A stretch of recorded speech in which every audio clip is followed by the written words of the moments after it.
going through high school, I mean, really starting to play seriously, getting mentored by all of these people as a freshman, right? What was it like playing at Punahou for one? And was there a time when it clicked that, yeah, I'm going to try play, or I can play at the next level? What was that for you?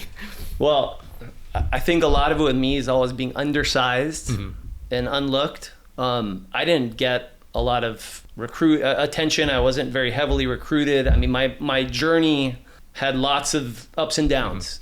When I first got to Puno, it was kind of like, hey, let's do this. Like, again, I kind of didn't realize the history. I was kind of getting pieces of it. I mean, I moved here in June because I had to go to summer school.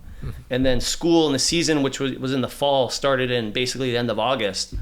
So I was only here for a couple months and walked into the Punahou gym, and there's this tryout and all these guys, and you know, the guys who were seniors were really good, but I wasn't like, hey, you know, these guys are way above me, right? And again, a lot of these guys were Olympians in the gym, or future Olympians. I mean, you had Stein Metzger and Mike Lambert, and Kevin Wong was in there, and these guys all became Olympians, All-Americans.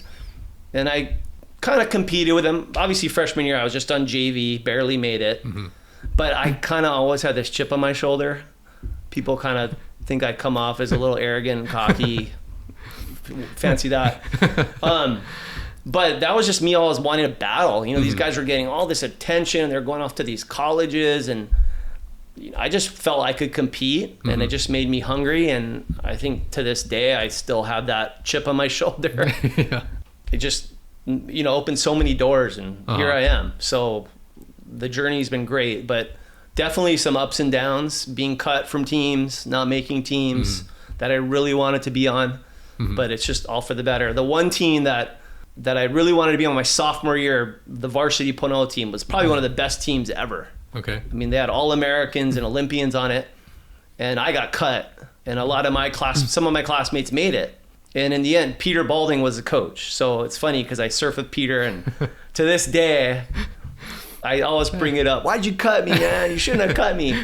And he goes, Alika, it was for the better. And he's right. I mean, it was for the better. It just made me work harder and become hungrier. And as far as a journey, made me stronger. And, you know, it's probably one of the better things that happened to me as far as life challenges and sports challenges. And to this day, I'll always remember that.